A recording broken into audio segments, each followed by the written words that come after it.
Hello friends, welcome back to this channel. दोस्तों, इस video में रिलायंस पावर लिमिटेड के लिए हम लोग बात करेंगे, लेकिन उससे पहले आप लोगों से रिक्वेस्ट करना चाहूँगा कि अगर आप प्लेटफॉर्म को, इस चैनल को फर्स्ट टाइम देख रहे हैं, सब्सक्राइब करके बेल आइकन को हिट कर लीजिए ताकि आपको वीडियोस की नोटिफिकेशन आने वाले टाइम में मिलती रहे। और डीमेट या ट्रेडिंग अकाउंट के लिए डिस्क्रिप्शन बॉक्स में लिंक दिया गया है।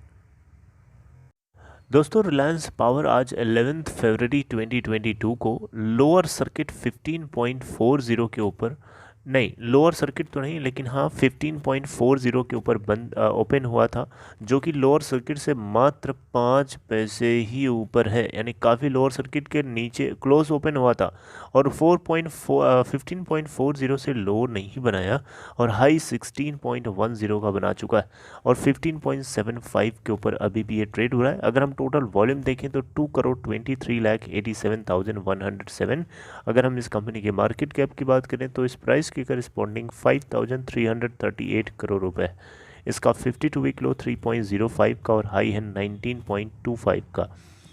दोस्तों, अगर हम इसके स्टेक होल्डिंग पैटर्न की बात करें तो देखिएगा, प्रमोटर्स की हिस्सेदारी 24.98% है दिसंबर क्वार्टर के अंदर, जिसमें से 4.89% इन्होंने प्लेज करा रखा है।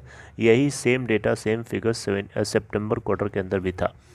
अगर हम एफआईआईज की बात करें तो इन्होंने अपनी होल्डिंग में, आप देख सकते हैं, स्लाइटली इंक्रीमेंट किया है, स्लाइटली नहीं थोड़ा सा ज़्यादा किया है। देखिए आप 3.3% से इन्होंने अपनी हिस्सेदारी को बढ़ा के दिसंबर क्वार्टर में 4.92% कर लिया है।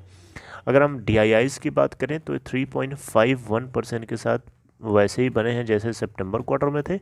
पब्लिक की शेयर होल्डिंग अगर देखें तो 66.59% है, जो कि सितंबर क्वार्टर के मुकाबले में स्लाइटली रिड्यूस हुई है। दोस्तों, इस कंपनी के बोर्ड ऑफ डायरेक्टर्स की मीटिंग थी 10 फरवरी 2022 को, और मैं आप लोगों को 11 फरवरी को ये बात बताने जा रहा हूँ कि मीटिंग में क्या हुआ, क्या एजेंडा था। दोस्तों, 10 फरवरी को मीटिंग का एजेंडा था रिलायंस पावर लिमिटेड के क्वार्टर थर्ड नतीजे पेश किए जाने थे। अब देखिए यहाँ पे रिलायंस पावर ने क्वार्टर थर्ड में 13.93 करोड़, यानी लगभग 14 करोड़ का लॉस पोस्ट किया है इन दिसंबर क्वार्टर। दोस्तों, अगर हम देखें यहाँ पे तो लास्ट फाइनेंशियल ईयर के सेम क्वार्टर में, यानी दिसंबर 2020 में, कंपनी को टोटल कंसोलिडेटेड बेसिस पे नेट प्रॉफिट हुआ था 52.29 करोड़ का, और इस बार 13.93 करोड़ का लॉस हुआ है। तो ये देखिए क्या होता है कि सिचुएशंस अप्स एंड डाउन्स होती रहती हैं।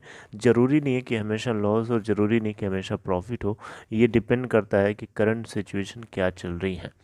तो इस बार इनको लॉस झेलना पड़ रहा है। अब हो सकता है इसके पीछे ये भी कारण हो कि इनके एक्सपेंसेस बढ़ गए हों।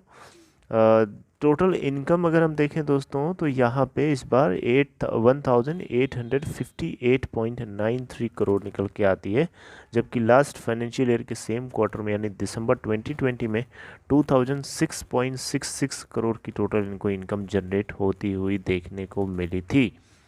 अगर हम दोस्तों बात करें यहाँ पे रिलायंस पावर लिमिटेड, तो आज जैसा कि आपको पता है, अनिल धीरूभाई अंबानी के पोर्टफोलियो की ये एक दमदार कंपनी है। यानी इसके पास जो एसेट्स हैं, जो इसके इक्विपमेंट्स हैं, जो पावर प्रोड्यूस करने के लिए ज़रूरी होते हैं किसी पावर कंपनी के अंदर, वो सारे इक्विपमेंट्स हैं, सारे इंस्ट्रूमेंट्स हैं, सारे सारे संसाधन हैं इसके पास। किसी चीज़ की कमी नहीं है पावर प्रोड्यूस करने के लिए।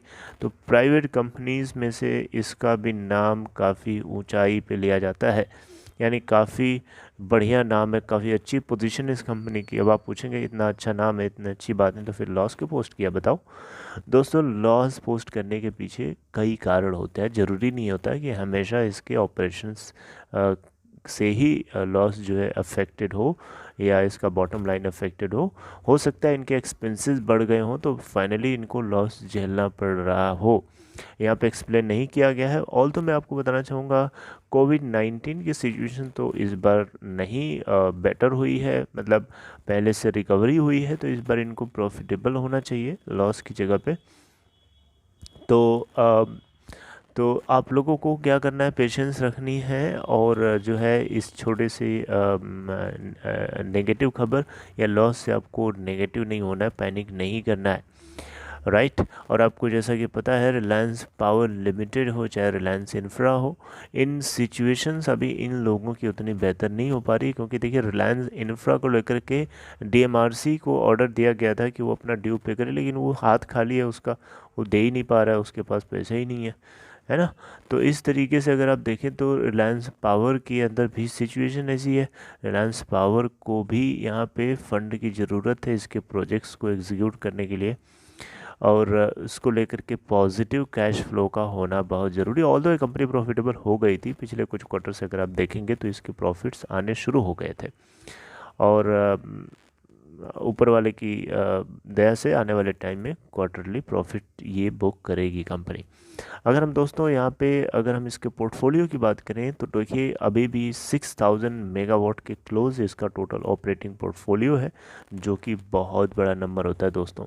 एग्जैक्टली अगर आप देखें तो 5945 मेगावाट की टोटल इसका पोर्टफोलियो है, जिसमें रिन्यूएबल एंड नॉन रिन्यूएबल दोनों, conventional and non conventional sources of energy या पावर दोनों इसमें शामिल किए गए हैं। यानी based on coal, based on gas, based on hydro, based on renewable energy sources, सारे मिला करके इनका 5945 मेगावाट का पोर्टफोलियो है। ओके, तो चलिए अपना ख्याल रखिए, आगे अगर कोई अपडेट आएगी तो मैं आपसे ज़रूर डिस्क्लोज करूँगा। And this is all in this video, take care.